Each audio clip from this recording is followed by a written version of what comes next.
ఈరోజు రాత్రి యాకోబు పత్రికల నుండి కొన్ని విషయాలు మనము ధ్యానం చేసుకోబోతూ ఉన్నాం.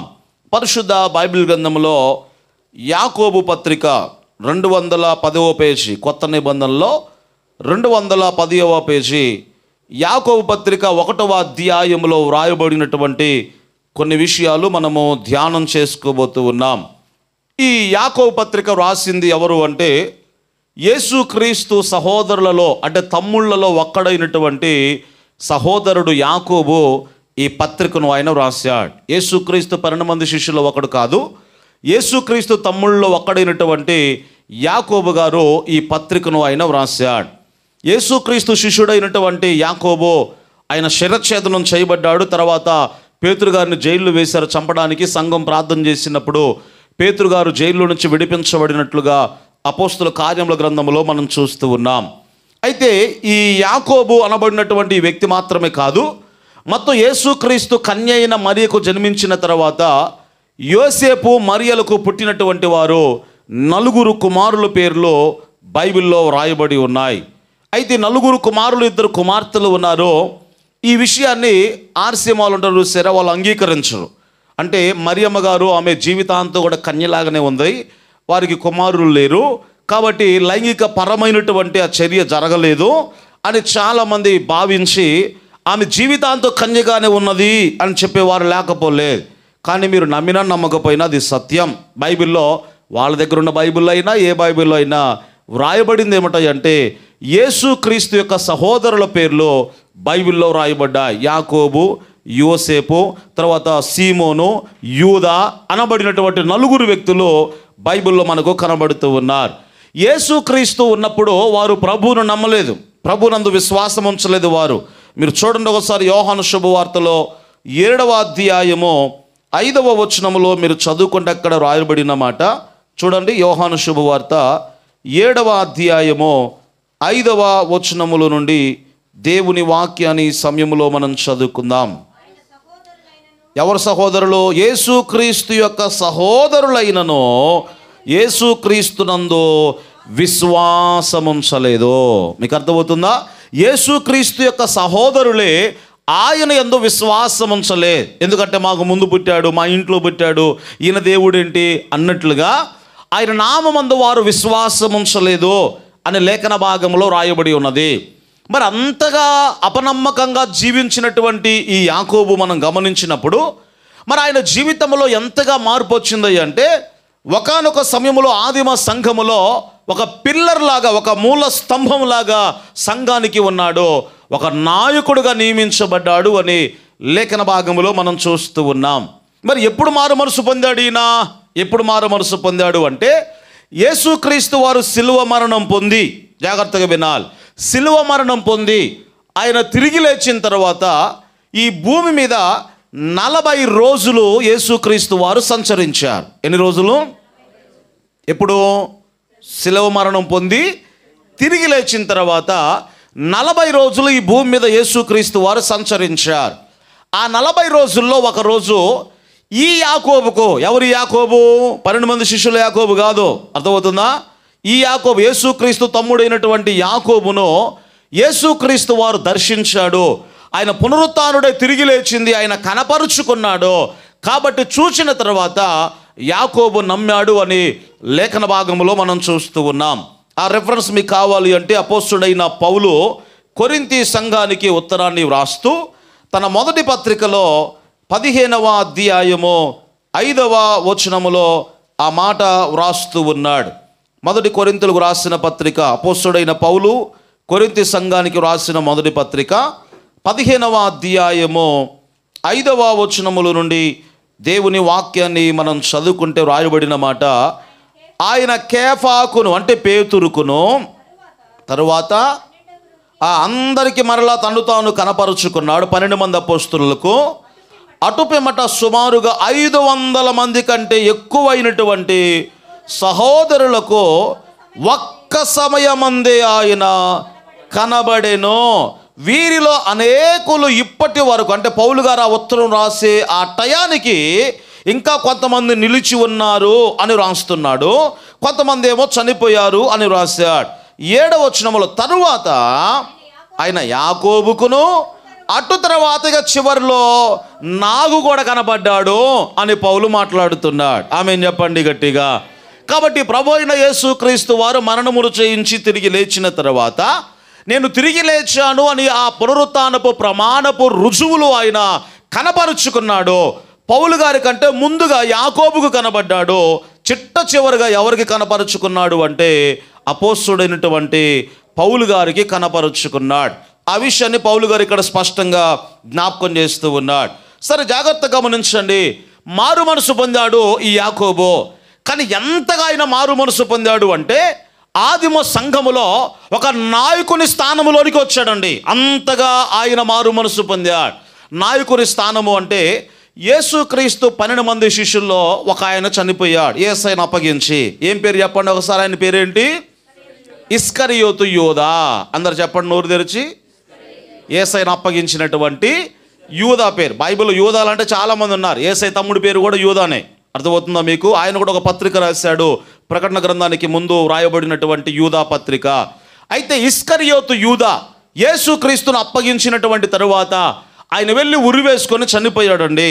అయితే 11 మంది అపోస్తలులు ఉన్నారు కదా, 12వ వాడి స్థానము ఖాళీ అయిపోయింది. కాబట్టి ఈ 12 మంది అపోస్తలులు నింపబడాలి, లేకపోతే 12 పూర్తి కావాలి అనే ఉద్దేశంతో వాళ్ళందరూ మేడగదిలో కూర్చొని ప్రార్థన చేయడానికి ముందుగా చిట్టీలు వేశారట.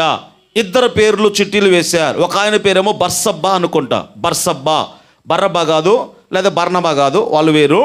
బర్సబ్బా అనబడినటువంటి వ్యక్తి. ఇంకొక ఆయన పేరేమో మత్తియా అనబడినటువంటి వ్యక్తి. వీళ్ళిద్దరి పేరు మీద చిట్టీలు వేశారు. చిట్టీలు వేస్తే మత్తియా అనబడినటువంటి వ్యక్తి పేరు మీద చీటీ వచ్చింది. ఎవరి స్థానంలో? ఒక ఆయన ఖాళీ అయిపోయాడు కదా, ఆయన స్థానంలో ఇంకో అపోస్తలుడు ఉండాలి అని ఆ చిట్టీలు వేస్తే మత్తియా పేరు మీద చీటీ వచ్చిందండి. ఆ టైంలో అక్కడ నాయకత్వం వహించింది ఎవరు అంటే ఈ యాకోబు గారే. ఎవరు చెప్పండి? యాకోబు గారే అక్కడ ఆయన నాయకత్వం వహించాడు. అంత మాత్రమే కాదు, అపోస్తుల కార్యముల గ్రంథం 15వ అధ్యాయం 13వ వచనంలో కూడా మీరు చదువుకుంటే అన్యజనులందరూ కూడా సంఘములోనికి చేర్చబడుతున్నారు కదా. సువార్తను వారు వింటూ ఉన్నారు. యూదులు కాని వారు ఎవరైతే ఉన్నారో దేవుని వాక్యమును విని వారు సంఘంలోనికి వస్తున్నారు. కాబట్టి యూదుల వలె కఠినమైనటువంటి నిర్ణయాలు వారి మీద మనం ఏం పెట్టొద్దు. సున్నతి చేయబడాలి, లేకపోతే ఈ రీతిగా ధర్మశాస్త్రంలో రాయబడినటువంటి విధులు ఏవైతే ఉన్నాయో ఇవన్నీ ఆచరించాలి, ఇలాంటివి కాకుండా అన్యజనుల మీద ఉండాల్సిన కండిషన్ ఒక్కటే ఏమిటంటే విగ్రహార్పితమైనది తినకూడదు. అది తప్ప మిగతా కండిషన్లకు ఏమీ కూడా లేవో. అయితే దీనికి కూడా నాయకత్వాన్ని వహించిన వాడు ఎవరంటే యాకోబు గారే. కమిటీ మీటింగ్ జరిగింది. ఒక మాట చెప్పాలి అంటే అపోస్తలులందరూ కూర్చున్నారు, కమిటీ మీటింగ్ జరిగింది. మరి అన్యులు కూడా సంఘంలోకి వస్తున్నారుగా. ఎట్లాగా? యూదులు మాత్రమే కాదు, అన్యులు కూడా వస్తున్నారు, సమరయులు కూడా చేర్చబడుతున్నారు సంఘంలో. మరి వారి మీద మనం ఏ కండిషన్లు పెట్టాలి, వారిని ఎలా చేర్చుకోవాలి సంఘంలోనికి అని కమిటీ మీటింగ్ పెట్టినప్పుడు ఆ కమిటీ మీటింగ్లో లీడర్ ఎవరంటే యాకోబు గారు. ఆయన నిలబడి ఏం చెప్తున్నాడు అంటే వారి మీద మనం ఏ భారమో పెట్టొద్దు, ఏ భారం పెట్టొద్దు. చేయాల్సింది, చెప్పాల్సింది ఒక్కటే ఏమిటంటే విగ్రహార్పితమైన వాటికి మీరు దూరంగా ఉండండి. అన్యులకు అది చెప్పండి అంతే. ఇక అంతకు మించి వారి మీద భారాలు ఏవి కూడా మోపవద్దు అని యాకోబు భక్తుడు నాయకుడు తెలియజేస్తున్నాడు. ఆ విషయాలు అపోస్తుల కార్యముల గ్రంథం 15వ అధ్యాయము 13వ వచనములో నుండి మీరు చదువుకుంటే అక్కడ వ్రాయబడి ఉన్నాయి. ఇంకో మాట చెప్పి నేను యాకోబు గురించి ముగించి అంశంలోకి వెళ్తాను. గలతీ పత్రిక 2వ అధ్యాయములో కూడా 9వ వచనంలో మీరు చదువుకుంటే మొట్టమొదటి సంఘం, ఆదిమ సంఘం అనేది ఏదైతే ఉందో ఆదిమ సంఘానికి 3 పిల్లర్లుగా వీళ్ళు ఉన్నారండి. ఇక్కడ పిల్లర్లు ఉన్నాయి చూసారా, 4 పిల్లర్లు కనపడుతున్నాయి కదా. ఈ 4 పిల్లర్లో ఇప్పుడు ఈ పిల్లర్లు తీసేసామనుకోండి, రేకులు ఏమైపోతాయి అమ్మా? దడేళ్ళ కింద పడిపోతాయి కదా. ఆదిమ సంఘంలో కూడా 3 పిల్లర్లు ఉన్నారట. పిల్లర్ అంటే తెలుసుగా, దీన్ని ఏమంటారు అన్న తెలుగులో? పిల్లర్లను ఏమంటారమ్మా? అమ్మా దీన్ని దిమ్మెలా ఏమంటారు వీటిని? ఆ పిల్లర్ అంటే మీకు అర్థమైందిగా. ఈ స్తంభాలు అనుకుందా సరే, స్తంభాలు కరెక్ట్ మాటే. పిల్లర్ అంటే స్తంభం. ఈ స్తంభం ఇది లేకపోతే ఈ రేకులు ఏమైపోతాయి? కూలిపోతాయి. ఇప్పుడు ఇది సంఘం అనుకుందాం, ఆదిమ సంఘం, అపోస్తుల కార్యాలు ఆదిమ సంఘం. ఆ సంఘంలో నిలబడడానికి పిల్లర్లుగా, స్తంభాలుగా 3 వ్యక్తులు ఉన్నారండి. ఆ 3 వ్యక్తులు ఎవరు అంటే చూడండి ఒకసారి గలతీ పత్రికలో 2వ అధ్యాయము 9వ వచనములో వ్రాయబడినటువంటి మాట చూడండి ఒకసారి. గలతీ పత్రిక 2వ అధ్యాయము 9వ వచనములో ఆ మాట వ్రాయబడి ఉన్నది. నాకు అప్పగింపబడిన వారిని చూచినప్పుడు, అనగా అపోస్తులవుటకు పేతురుకును సామర్థ్యము కలుగజేసిన వాడే అన్యజనులకు అపోస్తులుడవుటకు నాకును సామర్థ్యము కలగజేసినని వారు గ్రహించినప్పుడు, ఇప్పుడు జాగ్రత్తగా వినాలి, స్తంభములుగా ఎంచబడినటువంటి యాకోబు, కేఫా అంటే పేతురు, యోహాను అనువారు ఆదిమ సంఘానికి స్తంభాలుగా ఉన్నారట. వీళ్ళు ముగ్గురు ఎవరు చెప్పాలి గట్టిగా? యాకోబు, పేతురు, యోహాను. యాకోబు ఎంత మార్చబడ్డాడు కదా. యేసయ్య ఉన్నప్పుడు యేసయ్యను అంగీకరించలేదు, కానీ పునరుత్థానుడై తిరిగి లేచిన తరువాత యేసుక్రీస్తును చూచిన తరువాత అంతగా మార్పు చెందాడు. ఎంతగా అంటే ఆదిమ సంఘానికి ఒక మూల స్తంభము వలె ఈ యొక్క యాకోబు ఉన్నట్లుగా లేఖన భాగములో మనం చూస్తూ ఉన్నాం. ఇక చివరిగా ఆయన ఎలా చనిపోయాడో మీకు చెప్తాను. క్రీస్తు శకం 62లో ఒక కొండ మీదకు కొంతమంది యూదులు ఏం చేశారంటే ఒక కొండ మీదకు తీసుకెళ్ళి ఆ కొండ మీద నుంచి కిందికి త్రోసేశారండి. ఆ కొండ మీద నుంచి కిందికి త్రోసేసినప్పుడు బాగా గాయపరచబడ్డాడు. లేవలేని స్థితిలో ఉన్నప్పుడు మరలా కిందికి వచ్చి రాళ్లతో కొట్టేసి లేకపోతే కర్రలతో కొట్టేసి యాకోబును చంపడం జరిగింది. క్రీస్తు శకం 62లో ఆయన కొండ మీద నుండి త్రోయబడి కర్రల చేత రాళ్ల చేత కొట్టబడి యాకోబు చంపబడినట్లుగా చరిత్రలో మనం చూస్తూ ఉన్నాం. ఇదంతా మీకు ఎందుకు చెప్పాను అంటే, ఈ పత్రిక రాసినటువంటి యేసుక్రీస్తు సహోదరులో ఒక్కడైనటువంటి యాకోబు, ఆయన జీవిత చరిత్ర మీకు తెలిస్తే బాగుంటుంది అనే ఉద్దేశంతో ఇవన్నీ కూడా మీకు తెలియజేస్తూ ఉన్నాను. సరే, ఇప్పుడు యాకోబు గారు ఈ పత్రికలో ఆయన ఏమేమి రాసుకుంటూ వచ్చాడు అంటే, చదిరిపోయినటువంటి యూదా క్రైస్తవులు ఎవరైతే ఉన్నారో వాళ్ళకు రాశాడు ప్రత్యేకంగా. మళ్ళీ చెప్తున్నా, యూదులు ఉన్నారు చూసారా, ధర్మశాస్త్రాన్ని ఎరిగినటువంటి యూదులు, యెహోవాయే దేవుడు అని ఎరిగినటువంటి యూదులు ఉన్నారు చూసారా, ఆ యూదుల్లో కొంతమంది సువార్తను విని క్రైస్తవులుగా మార్చబడ్డారు. ఈ క్రైస్తవులుగా మార్చబడిన యూదులకు మిగతా యూదుల ద్వారానే భయంకరమైనటువంటి శ్రమలు వారు ఎదుర్కొంటూ ఉన్నారు. మీకు అర్థం కావడానికి, మీ కులంలో నుంచి మీరు రక్షింపబడ్డారనుకోండి, మీ కులంలో ఉన్నవారే కొంతమంది ఏం చేస్తారు అంటే మిమ్మల్ని వ్యతిరేకిస్తూ ఉంటారు. ఇప్పుడు జరిగింది కూడా అదే. యూదుల్లో నుండి కొంతమంది క్రీస్తులోకి వస్తే అక్కడున్న యూదులే యూదా క్రైస్తవులను ఏం చేస్తున్నారు, హింస పెడుతూ ఉన్నారు. అంత మాత్రమే కాదు, నీరో చక్రవర్తి నుంచి కానీ ప్రభుత్వం నుంచి కానీ యూదుల నుంచి కానీ ఇట్లాంటి భయంకరమైన పరిస్థితుల్లో ఈ యూదా క్రైస్తవులు ఎదుర్కొంటూ ఉన్నప్పుడు వారు అక్కడి నుంచి చాలా ప్రాంతాలకు చెదిరిపోయారండి. చెదిరిపోయినప్పుడు ఆ చెదిరిపోయినటువంటి ఆ శ్రమల పాలైపోయినటువంటి లేదా అవమానము నిందల పాలైపోయినటువంటి ఆ యూదా క్రైస్తవులకు యాకోబు గారు ఏం చేస్తున్నాడు అంటే 5 అధ్యాయాలు కలిగినటువంటి ఈ పత్రికను ఆయన వ్రాసుకుంటూ వస్తూ ఉన్నాడు. ఆమేన్ చెప్పండి గట్టిగా. ఇంకో మాట మీకు తెలుసా, మత్తయి శుభవార్త 5, 6, 7 అధ్యాయాల్లో యేసయ్య చేసిన ప్రసంగం గుర్తుందా మీకు? హృదయ శుద్ధి కలిగి ఉన్నవారు ధన్యులు, నా కొరకు నిందించబడిన వారు ధన్యులు అనే మాటను చూసారా? ఆ మాటలో ఈ యాకోబు పత్రికలో ఆయన కొటేట్ చేస్తూ శోధన గురించి, నిందల గురించి, అవమానాల గురించి మత్తయి గారు యూదులకే రాశాడు కాబట్టి, యాకోబు గారు కూడా యూదులకే రాస్తున్నాడు కాబట్టి ఆ మత్తయిలో ఉన్నటువంటి చాలా సన్నివేశాలు తీసుకొని దానికి వివరణగా యాకోబు గారు ఈ పత్రికలో ఆయన ఇస్తూ ఉన్నాడు. ఇంకా ఆయన ఎలా మాట్లాడతాడు అంటే ముక్కుసూటిగా మాట్లాడతాడండి. ముక్కుసూటిగా అంటే ఇదే యాకోబు పత్రికలో ఒక చోట అన్నాడు కదా, మీరు ఏదైనా ఫంక్షన్కి వెళ్ళారనుకోండి, యాకోబు గారు చెప్పాడు ఆ మాట, మీరు ఏదైనా ఫంక్షన్కి వెళ్ళారనుకోండి, బాగానే ముందు సీట్లో కూర్చోమాకండి అన్నాడు. ఎందుకోసం? మీరు కూర్చున్నారనుకోండి, మీకంటే ఒకవేళ గొప్పవాడు కానీ మీకంటే గనుడు కానీ ఎవడైనా వస్తే ఆయన కొరకు ఆ సీట్ అక్కడ ఉంచారేమో, ఆయన వస్తే మళ్ళీ మిమ్మల్ని లేపితే అది మీకు అవమానం కాబట్టి అది మిమ్మల్ని లేపకముందే మీరేం చేయాలి, మీరు వెళ్ళి వెనక కింద కూర్చోండి, ఆ తర్వాత మీకు ఘనత దొరుకుద్ది అన్నాడు. ఆమేన్ చెప్పండి గట్టిగా. అంటే ఆయన అలాంటి విషయాలు రాస్తున్నాడు. క్రైస్తవులకు వారు ఎలా ఉండాలో ఆ విషయాలు రాస్తున్నాడు. ఇంకా ఏమన్నాడు తెలుసా, ఒక బావి ఉందనుకోండి, లేదా ఒక వ్యక్తి బోర్ వేసినప్పుడు ఆ బోర్లో నుండి ఆ బావిలో నుండి 2 జలధారలు రావు, అంటే ఒకే రకమైన జలధార వస్తుంది. మీకు అర్థం కావడానికి, బోర్ వేశారండి, నీళ్ళు అలా చిమ్మించుకొట్టాయి, కొన్ని అడుగులు భాగాలు నీళ్ళు బయటకు వచ్చాయి, కొద్దిగా అట్లా తాగి ఉప్పు నీరు అనుకోండి, ఏమంటారు? ఇది ఉప్పు నీరు బావి అంటారు, అంటే ఉప్పు నీరు బోరు అంటారు, అంతే కదా. మంచినీళ్ళు పడ్డాయి అనుకోండి, అబ్బా ఆ బోర్లో, అంతే కదా. చెప్తే ఉప్పు నీళ్ళు అంటారు, లేకపోతే మంచినీరు అంటారు, అంతేగాని ఆ బోరులో అది దాని ప్రత్యేకత ఏంటో తెలుసా? అందులో ఉప్పు నీరు పడ్డాయి, మంచినీరు కూడా పడ్డాయి అంటారా? అసలు వస్తుంది ఎక్కడైనా? రాదు. వస్తే ఉప్పు నీరు రావాలి, లేకపోతే మంచినీరు రావాలి. ఇది ఎవరికి చెప్పాడు అంటే, మీరు క్రైస్తవులైతే ఉంటే సత్క్రియలో ఉండాలి, లేకపోతే లోకంలో చావండి అన్నాడు. ఏమన్నాడు? సూటిగా చెప్పాడు అంతే.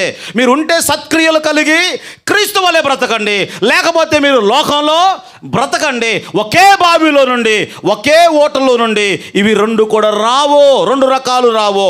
వస్తే మంచినీరు, లేకపోతే ఉప్పు నీరు వస్తుంది. అంత సూటిగా యాకోబు ఈ పత్రికను క్రైస్తవుల గురించి ప్రత్యేకముగా ఆయన వ్రాసుకుంటూ వస్తూ ఉన్నాడు. ఇక 5 అధ్యాయాలు మనం చదువుకుంటే జాగ్రత్తగా గమనించండి. నా ప్రియ సహోదరులారా అనే 19 సార్లు రాశాడండి. ఇప్పుడు నేను చెప్పాను చూసారా ఎంత కఠినంగా ఉంది ఈ మాట? ఆయన చెప్పినవన్నీ ఎంత కఠినంగా ఉన్నాయి కాబట్టి ఆయన ఏమన్నాడు అంటే, మీరందరూ నా తమ్ముళ్ళరా, నా అన్నయ్యలరా, అందుకొరకే ప్రేమతో ఇవి చెప్తున్నాను అన్నాడండి. స్తోత్రం చెప్పండి గట్టిగా. స్టెఫెన్ కూడా ప్రసంగం చేసేటప్పుడు ఎట్లా అన్నాడు తెలుసా? సహోదరులారా, తండ్రులారా వినండి అనే ప్రసంగాన్ని కఠినంగానే చేశాడు, కానీ పిలవటం ఎలా పిలిచాడు?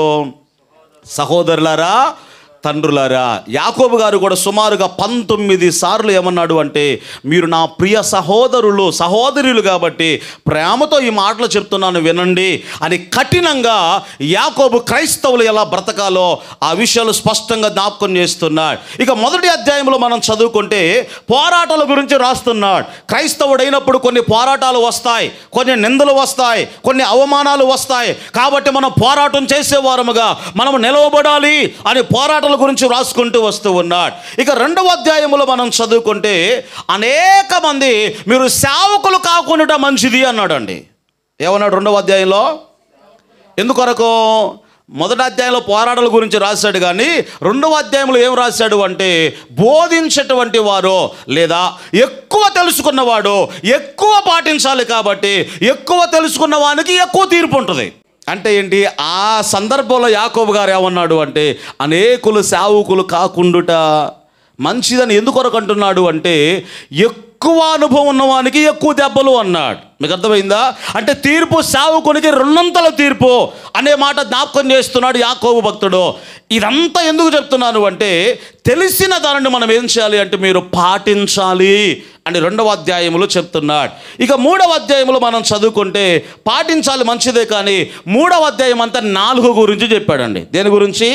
దీనికి నరం లేదు, దీనికి ఎముక లేదు, కానీ ప్రపంచాన్ని శాసిస్తుంది.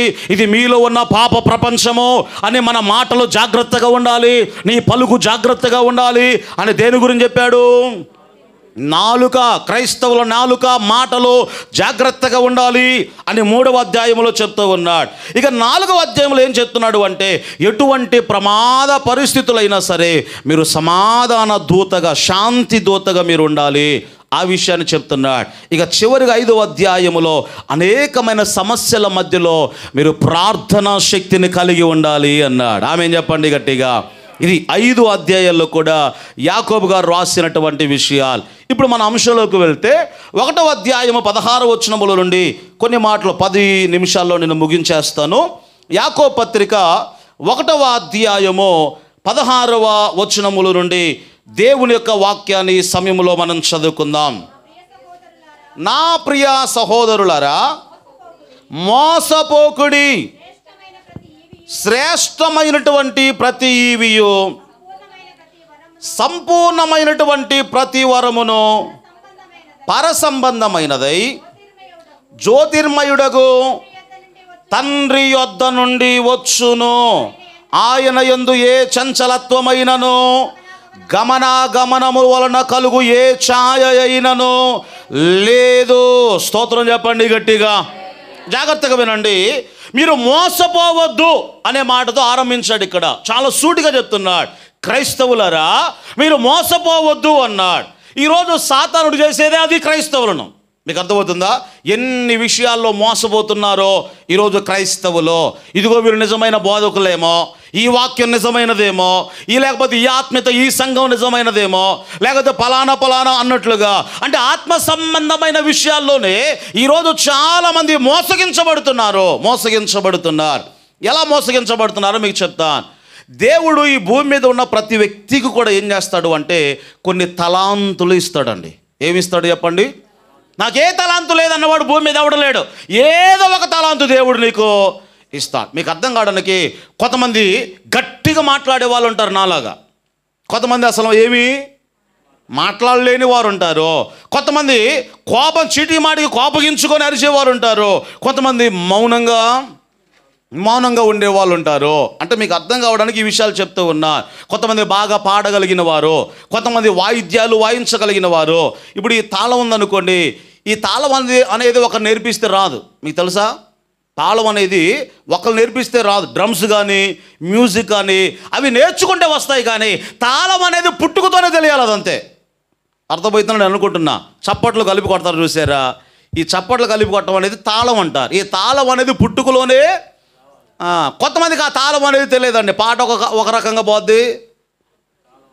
దేవునికి స్తోత్రం. అంటే కొంతమందికి అట్లా ఉంటుంది. కానీ దేవుడినికి ఏదో ఒక వరాన్ని ఇచ్చాడు. అంటే ప్రార్థన చేయడమో, పరిచర్య చేయడమో, వాక్యమును బోధించడమో, ఇతరులను ప్రోత్సాహపరచడమో. మీకు అర్థమవుతుందా? ఇతరులను ప్రోత్సాహపరచడం కూడా ఒక తలాంతే. ఏదో ఒక తలాంతు ప్రతి వ్యక్తికి కూడా దేవుడు ఆయన అనుగ్రహించాడు. మరి ఇప్పుడు సాతానుడు చేసే మోసం ఏంటయ్యా అంటే దానిని మనము గుర్తించకుండా చేస్తాడు. వాడు ఏం చేస్తాడు?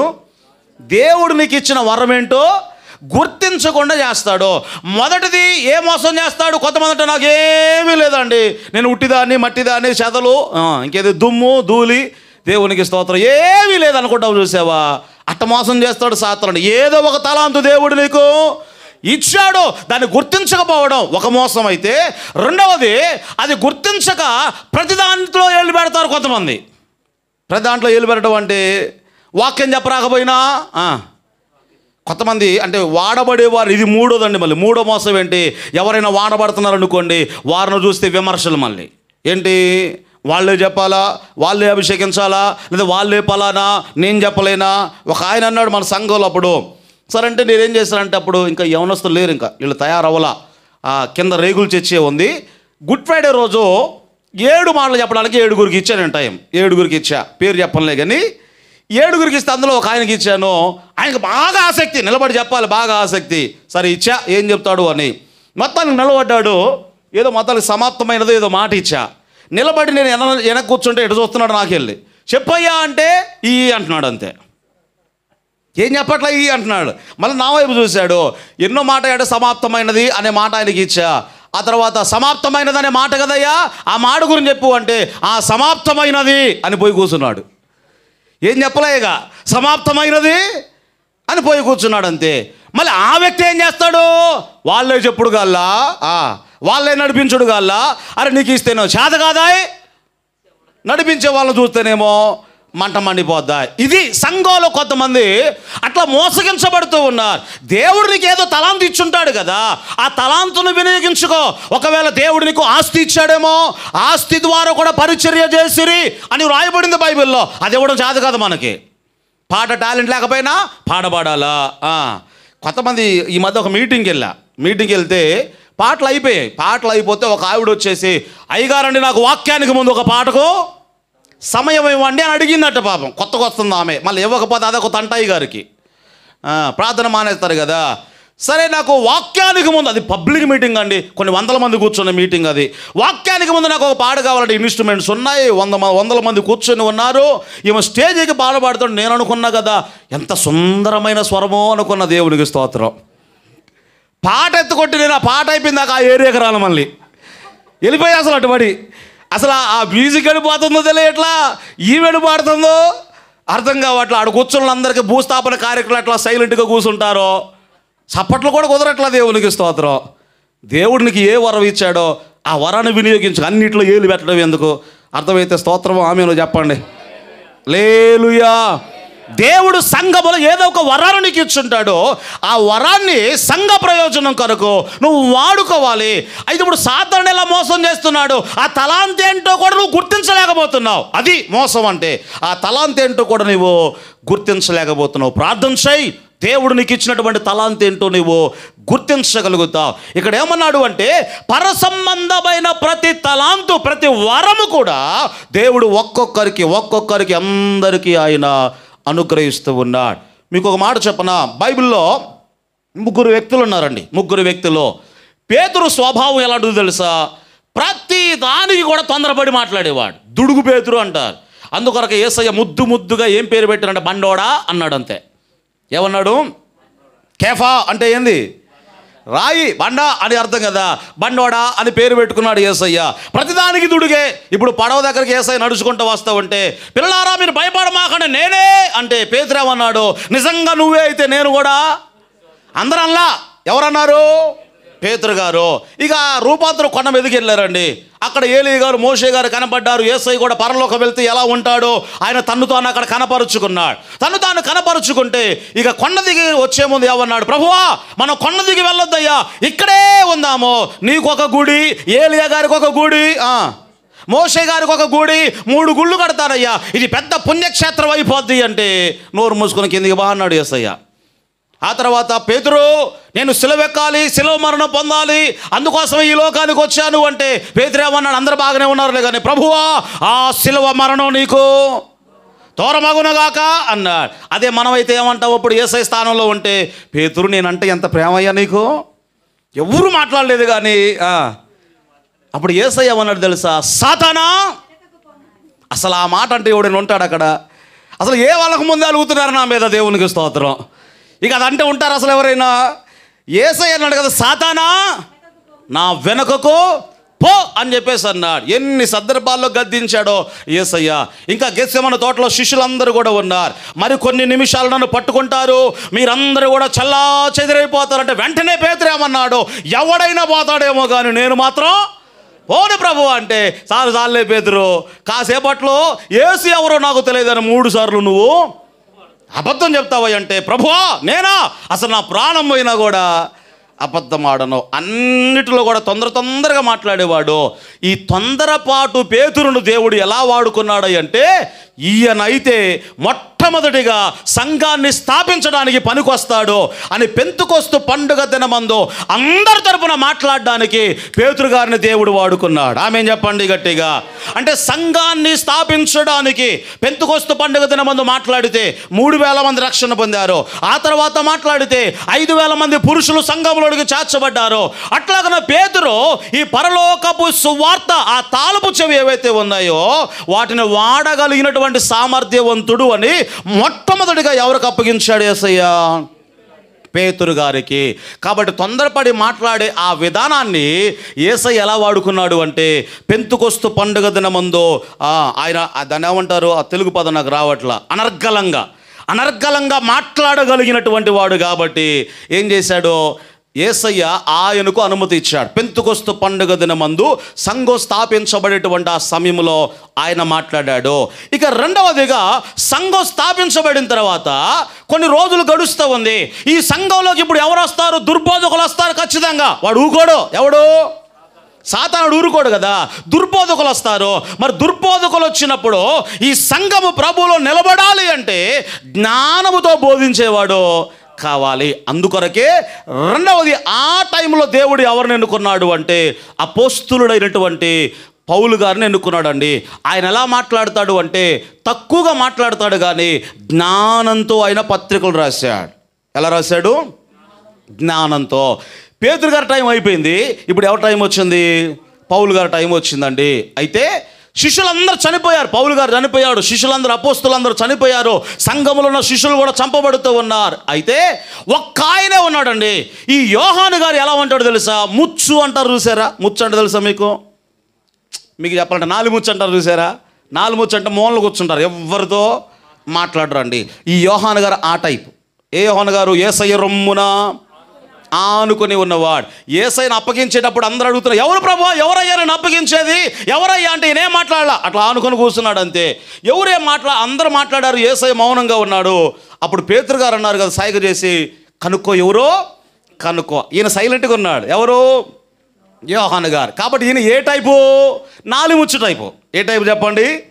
పేతురు గారు ఏ టైపు? మిమ్మల్ని తొందరపడి మాట్లాడే టైపు. కాబట్టి సంఘాన్ని స్థాపించడానికి దేవుడు నియమించాడు. పౌలు గారు ఏ టైపు? నిదానంగా జ్ఞానంతో మాట్లాడతాడు. కాబట్టి సంఘం స్థాపించబడిన తర్వాత బలపరచడానికి పౌలు గారిని దేవుడు ఎన్నుకున్నాడు. యోహాను గారు ఏ టైపు? మూలను కూర్చొని నాలుముచ్చు టైపు. కాబట్టి అందరు చనిపోయిన తర్వాత నెమ్మదిగా బయటకు వచ్చి జారిపోయిన వారందరిని ఏం చేస్తున్నాడు అంటే మళ్ళీ క్రీస్తు వైపుకు లాక్కోవడానికి పత్రికలు ఆయన రాస్తూ ఉన్నాడు. ఆమెన్ చెప్పండి గట్టిగా. ఇదంతా ఎందుకు చెప్తున్నాను అంటే, నాలుముచ్చు అనేది ఒక వరమే, నాలాగా మాట్లాడడం అనేది. కానీ దాన్ని దేవుని కొరకు వాడాలా, బూతులు తిట్టడానికి కాదు. దేవునికి స్తోత్రం. దేని కొరకు వాడాలి? దేవుడు నోరిచ్చారు కదా నీ వచ్చే వాళ్ళ పోయే మీద పడి అరవటం కాదు. దేవుడు నీకు నోరిస్తే వాక్య ప్రకటన చేయి సంఘంలో, మంచి స్వరాన్ని ఇస్తే చక్కగా పాటలు పాడు దేవుని సంఘంలో, ప్రార్థన చేయి, పరిచర్య చేయి. దేవుడు నీకు ఏదైతే ఇచ్చాడో ఆ తలాంతుతో నువ్వేం చేయాలి అంటే దేవుని నామాన్ని ఘనపరచాలి. మరి ఇప్పుడు సాతానుడు చేసేది ఏమిటంటే దేవుడిచ్చినటువంటి వరం ఏంటో గుర్తించకుండా అపవాది చేస్తూ ఉన్నాడు. ఆ విషయాన్ని మనం అందరం కూడా గ్రహించాలి. ఇందాక మీరు చెప్పే కదా, మొదటిది ఏంటి? కొంతమంది ఏమో నాకు ఏ వరం లేదని అనుకోవడమో, అది మోసమో. రెండోది ఏంటి? వరం ఏంటో తెలియక ప్రతి దాంట్లో కూడా ఏలు పెట్టి అంత పాడు చేస్తారు, చూసారా? ఇది రెండో గుంపు. మూడో గుంపు ఎవరంటే ఎవరైనా వాడబడుతున్నప్పుడు దేవుని వరాన్ని పొందుకొని వారిని చూసి విమర్శించడం, వీళ్ళను చూసి విమర్శించడం. మన ఈస్టర్ పండుగ రోజు ఒక ఆయన చక్కగా మనం అక్కడ కార్యక్రమాలు నిర్వహిస్తూ ఉంటే ఒక ఆయన కిష్టాపురం పోయాడట, ఐస్ బండి వేసుకొని కిష్టాపురం వద్ద ఫిలిప్ గారు కలిశాడు. ఆయన చూశాడు, అక్కడ కూడా భోజన కార్యక్రమాలు అవన్నీ ఏర్పాటు చేస్తూ ఉంటే అడిగాడట, అదేందండి ఈరోజు కమలాపురంలో కార్యక్రమం జరగట్లేదా అంటే, ఏమో జరుగుతున్నాయేమో, వాళ్ళు చేసుకుంటున్నారేమో అన్నాడట. వాళ్ళు చేసుకుంటున్నారేమో అన్నాడట. అదేందండి నువ్వు కమలాపురం సంఘానికే కదా పోయేది, అదేందండి వాళ్ళు చేసుకుంటున్నారు అంటే, అయ్యగారు ఆ అబ్బాయిలకి అప్పగించాడుగా ఈ ముగ్గురు కట్ట. నేను వాళ్ళకి పెద్ద కట్టలు తెచ్చి ఏదో అప్పగించినట్టుగా అయ్యగారు వాళ్ళకే అప్పగించాడుగా, మమ్మల్ని ఏం పట్టించుకోలేదుగా అంటే, ఆ తర్వాత నాకు తెలిసింది దేవుడికి స్తోత్రం. నేను ఆ తర్వాత నేను సంఘంలో చెప్పా, అంటే ఉన్నారులే కొంతమంది ఉన్నారులే, కానీ ఆ కమలాపురానికి సంబంధించిన ఆయనే కిష్టాపురం వెళ్ళాడు. అక్కడ ఫిలిప్ గారు చెప్పాడట, కొద్దిగా బుద్ధి ఉందా అన్నాడట. కొద్దిగా బుద్ధి ఉందా అండి, వాళ్ళు చేసే పని నువ్వు చేస్తావా అన్నాడట. పని అంటే ఏంటి? కీబోర్డు పెట్టాలి, ముందు పోయి పెట్టు. అయ్యగారు వద్దన్నాడా? రోజు ప్రార్థనలు ఉంటాయి అయ్యగారితో పాడిపోయి, రోజు లైట్లు కట్టి ఇవేమి చేయరు, కానీ విమర్శించడానికి మాత్రం నోరు వస్తుంది. చాలామంది మనం చేయడం చేత కాదు, చేసే వాళ్ళని కూడా చేయనివ్వ. ఇలాంటి వాళ్ళు ఉంటారు సంఘంలో. నువ్వు సంఘానికి వస్తున్నప్పుడు ఇతరుల వరాన్ని చూసి విమర్శించడానికి కాదు, దేవుడు నీకే వరం ఇచ్చాడు దాన్ని గుర్తించి నేనెలా సంఘానికి ప్రయోజనకరంగా ఉండాలో నువ్వు గుర్తించి ప్రార్థన చేయగలిగితే అదే దేవుడు నీకు ఇచ్చినటువంటి గొప్ప వరం. ఆమెన్ చెప్పండి గట్టిగా. ఇంకో మాట మీకు చెప్పనా, నువ్వు సైలెంట్గా ఉండడం కూడా గొప్ప వరమే, తెలుసా? ఎవరిని విమర్శించకుండా నీ పని నువ్వు చేసుకుంటూ ప్రార్థన చేస్తూ దేవా సంఘములో నేను వాడబడాలయ్యా అని ప్రార్థన చేస్తున్నప్పుడు దేవుడే బయలుపరుస్తాడు. సేవకుడు గుర్తించకపోయినా తగిన సమయం ముందు దేవుడే ఏం చేస్తాడు? ఆయన హెచ్చిస్తాడు. గట్టిగా చప్పలు కొడుతూ ప్రభు నామాన్ని ఘనపరచుదా. హల్లెలూయా. కాబట్టి ప్రభునందు ఆత్మీయులరా, ఇట్లాగే ఒకసారి ఒక యవనస్తుడు ఒక సంఘానికి వెళ్ళాడట. ఒక 4-5 వారాలు వెళ్ళిన తర్వాత ఆ తర్వాత వారం అయ్యగారి దగ్గరకు వచ్చి, అయ్యగారండి నాకు మీ చర్చికి మీ సంఘానికి రాబుద్ది కావట్లేదు అన్నాడట. మీ సంఘానికి రాబుద్ది కావట్లేదు అంటే, ఏమనాయనా ఏమైంది ఏమన్నారంటే, ఎవరు ఏమనలేదులే కానీ వాక్యం చెప్తుంటే అందరూ సెల్ ఫోన్లో చూసుకుంటున్నారు అన్నాడట. ఏమన్నాడు? మీరు వాక్యం చెప్తున్నారు బాగానే ఉంది కానీ అందరూ ఏం చేస్తున్నారు? సెల్ ఫోన్లో చూస్తున్నారు అంటే, వాళ్ళని చూస్తుంటే అసలు నాకు సంఘానికి రాబుద్ది కావట్లేదు అంటే, సరే నేను ఒక్కటి చెప్తానయ్యా నువ్వు అది అక్కడి చెయ్యి, సరే తర్వాత వారం నుంచి మానేద్దుగల్లే అన్నాడు. ఏంటో చెప్పండి అంటే, ఈ వారం నేను వాక్యం ముగించే లోపల ఒక 3 రౌండ్లు చర్చి చుట్టూ కూడా ఒక గ్లాసు నిండా నీళ్ళు ఇస్తాను. ఆ గ్లాసులో నీళ్ళు బట్టి ఏం చేయాలి అంటే, ఒక్క చుక్క కూడా కింద పడకుండా అలా చర్చి చుట్టూ కూడా 3 సార్లు తిరిగిరా అన్నాడు. ఇదంత పని అనుకున్నాడు. అయ్యగారు వాక్యం మొదలు పెట్టాడు. తిరిగి రావడానికి గంట పట్టిందట. ఎందుకనకంటే ఎంత నెమ్మదిగా ఒక్క చుక్క కూడా కింద పడకూడదు, ఒక్క చుక్క కూడా కింద పడకూడదు. 3 రౌండ్లు వేశాడు. అయ్యగారి దగ్గరికి వచ్చాడు, పాస్టర్ గారండి ఒక్క చుక్క కూడా కింద పడలేదు, 3 రౌండ్లు వేసాను అన్నాడు. జాగ్రత్తగా చూసావా అంటే జాగ్రత్తగా చూశానండి, ఒక్క చుక్క కూడా నా దృష్టికి ఎక్కడా లేదు. ఎక్కడుంది? ఈ గ్లాస్ మీదనే. చుక్క ఏమైనా కింద పడుద్దా? చుక్క ఏమైనా కింద పడుద్దా? ఈ గ్లాస్ మీదనే ఉంది, ఒక్క చుక్క కూడా కింద పడలేదు అన్నాడు. ఇప్పుడు ఏం అడిగాడు అంటే, ఇప్పుడు మందిరంలో ఎవరెవరు ఏం చేస్తున్నారో నీకు తెలిసిందా అన్నాడు. నాకు తెలియలేదండి అన్నాడు. నా దృష్టి అంతా దేని మీద ఉంది? చెప్పాలి గట్టిగా, ఆ గ్లాస్ మీదనే. ఇప్పుడు సంఘానికి వస్తున్నప్పుడు నీ గురి దేని మీద ఉండాలి అంటే దైవచనం మీద ఉండాలి, దేవుని వాక్యం మీద ఉండాలి. ఒక వ్యక్తి ఒకవేళ పడిపోతున్నాడని తెలిసినప్పుడు ప్రేమతో ఆ వ్యక్తిని గద్దించు, అంతే తప్ప విమర్శించడం అది తప్పు. ఎందుకొరకు మాట్లాడుతున్నాను అంటే, ఈ మాట గురి లేనివాడు ఇతరులను విమర్శిస్తూ ఉంటాడు ఎప్పుడు కూడా. మీకు అర్థమవుతుందని అనుకుంటూ ఉన్నాను. గురి లేనివాడు ఆమె చేరట్ట కట్టింది ఏంది, ఈయనేంటి ఎట్ట ఉన్నాడో, ఆయన ఏంటి అట్ట కూర్చున్నాడో, ఈయనేంటి ఎట్లా అంటున్నాడో, ఇదంతా నీకెందుకో, నువ్వు కూర్చొని ఏం చేయాలి చెప్పండి? యేసయ్య సువార్తలో చివరిసారిగా చెప్పిన మాట అదే, మైండ్ యువర్ ఓన్ బిజినెస్. నీ పని. ఏమన్నాడు? పేతురు అన్నాడు కదా, ఆ యోహాను సంగతి ఏంటి ప్రభు అంటే, నీ పన్ను చూసుకోరా అన్నాడు యేసయ్య. కాబట్టి సంఘానికి వచ్చే నీవు ఇతరులు విమర్శించడం కాదు. ఒకవేళ నువ్వు ప్రార్థన చేయి, ఆసక్తి గల దానివైతే ఏం చేయాలి? వారి కొరకు నీవు ప్రార్థన చేయి. కనుక సంఘంలో ఈరోజు అనేక మంది మోసగించబడుతూ ఉన్నారు, గురి లేని వారిగా అనేకులు విమర్శిస్తూ ఉన్నారు ఈరోజు చాలామంది. చివరిగా ఒక వాక్యాన్ని చదువుకుందాం. 1వ అధ్యాయంలో 18వ వచనములో రాయబడినటువంటి మాట చూడండి ఒకసారి. 1వ అధ్యాయము 18వ వచనములో చివరిగా మాట చదువుకొని ప్రార్థనలోనికి వెళ్దాం. ఆయన తాను సృష్టించిన వాటిలో మనము ప్రథమ ఫలముగా ఉండునట్లు సత్యవాక్యము వలన మనలను తన సంకల్ప ప్రకారము ఆయన కనెను. స్తోత్రం చెప్పండి గట్టిగా. ఈ సృష్టిలో ప్రథమ ఫలం ఏంటి చెప్పండి మీరు ఒకసారి. ఏంటి సృష్టిలో మొట్టమొదటిది దేవుడు చేసింది? మీరు ఇంకా ఆదికాండం 1వ అధ్యాయం 1వ వచనం చదవలేదా? మరి అదే మరి దేవుడు ఆది యందు భూమి ఆకాశములను, అది సృష్టిలో మొట్టమొదటిది ప్రథమ ఫలం ఏమిటాయంటే భూమి ఆకాశములో. అయితే ఇప్పుడు దేవుడు ఏమన్నాడు అంటే, దేవుడు మనలను వాక్యము ద్వారా, సత్యవాక్యము ద్వారా కన్నాడు. ఎందుకన్నాడు అంటే సృష్టిలో మనము ప్రథమ ఫలముగా ఉండాలని అన్నాడు. అంటే పర్వతాలు అవి శాశ్వతంగా ఉంటాయేమో అనిపిస్తూ ఉంటాయి, ఆకాశమో మనుషులు పోయినా ఎవరు పోయినా అది శాశ్వతంగా ఉంటుందేమో అనిపిస్తూ ఉంటుంది. కానీ వాక్యము ద్వారా నువ్వు పుడితే, చెప్పాలి అంటే వాక్యము ద్వారా నీవు పుడితేనట ఆకాశము కంటే, భూమి కంటే, ఈ సృష్టి కంటే కూడా నీవు ముందున్నవాడవు అన్నాడు దేవుడు. ఆమె చెప్పండి గట్టిగా. దాని మహిమ తగ్గిపోద్దేమో, ఆకాశము మహిమ తగ్గిపోద్దేమో, పర్వతాల మహిమ తగ్గిపోద్దేమో, ఈ సృష్టి యావత్తు కూడా పంచభూతాలని కూడా మిక్కటమైన వేండ్రముతో లయమైపోతాయేమో, కానీ దేవుని చిత్తాన్ని జరిగించేవాడు, వాక్యము ద్వారా ఎవడైతే పుడతాడో వాడు నిరంతరము జీవించును అన్నాడు. ఆమె చెప్పండి గట్టిగా. హల్లెలూయా. మనము ప్రథమ ఫలముగా ఉండాలి అని దేవుడు ఏం చేశాడు? వాక్యము ద్వారా మనలను కన్నాడు. దేని ద్వారా? చెప్పాలి గట్టిగా. వాక్యము ద్వారా దేవుడు మనలందరినీ కూడా కన్నాడు. ఈ వాక్యములను గొప్ప సంగతి ఏంటో తెలుసా?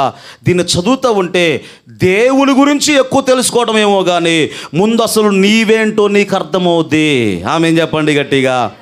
ఈ వాక్యం చదువుతుంటే అసలు నీవేంటో ముందు నీకు. అందుకొరకే యాకోబు గారు వాక్యాన్ని దేంతో పోల్చాడు అంటే అద్దంతో పోల్చాడండి. దేంతో పోల్చాడు? చెప్పాలి గట్టిగా. అద్దం ముందు నిలబడితే నువ్వు ఎలా ఉన్నావో అలాగే చూపిస్తుంది. ఈ వాక్యాన్ని చదువుతున్నప్పుడు దేవుడేంటో తెలుసుకోగలుగుతావు, కానీ అంతకంటే ప్రాముఖ్యంగా నువ్వెంత పాపివో, నువ్వు ఏ స్థితిలో ఉన్నావో, నువ్వు ఎలా ఉండాలో కూడా దేవుని వాక్యము నీకు నేర్పిస్తూ ఉంటుంది. అందుకొరకే యాకోబు అన్నాడు కదా, సత్యవాక్యము ద్వారా దేవుడు మనలను కన్నాడు. వాక్యాన్ని ధ్యానిస్తూ ధర్మశాస్త్రమందు ఆనందపడుతూ దేవుని సన్నిధానంలో మనమందరము కూడా జీవించుదాం. దేవుని కృప మనందరికీ తోడై నడిపించును గాక.